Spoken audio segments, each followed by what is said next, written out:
su'aal ogeysiis muhiim tahay arday u baahan inuu barto farqixinta iyo shuruucda waliba adigoo gurigaaga ama goobtaada shaqo jooga. haddaba haddii jawaabtaada ha tahay waxaa si rasmi ah noogu furmay diiwaangelinta groupkii 19aad ee online-ka waana 10 duuban oo sharxan oo shuruucda watan kuwaas oo ay horey uga aflaxeen kumanaan arday Soomaaliyeed ee joogo daafaha dunida. koorsadan waxay socon doontaa muddo 2 bilood oo kaliya dhammaanad ayay leedahay insha Allah tacaala balse waxa ka horeeya inaad adigu ka soo baxda shuruudaha iyo sharciga u dagsan marka hore farqixinta.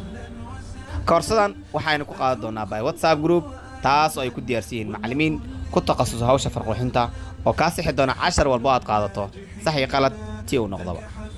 adiguna 10 walba aad qaadato waxa laga rabaa inaad soo qorto kadibna aad la wadaagto macallimiintaada si lagu qiimeeyo lagagana sax wixii qalad ah. haddaba haddii aad u baahan tahay inaad iska diiwaangeliso koorsadan si fudud waxaad la xiriirtaa lambarkan kaaga muuqda shaashada +25 26 15 91 40 ama haddii aad gudaha joogto waxaad ka reebi kartaa faraha oo waxaad ka bilaabi kartaa eberli 15 91 40 WhatsApp ama call-tii ku rar.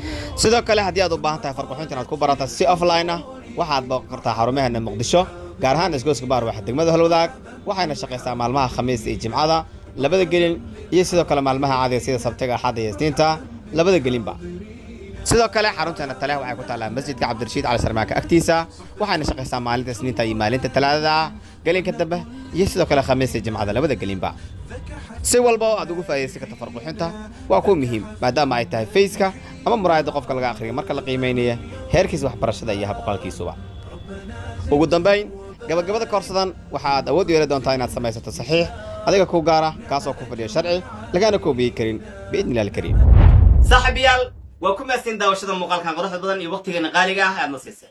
ugu dambeyn waxaan ka codsanaa muuqaalkan noo like gareyso sidoo kale la saaxiibada mahadsanid.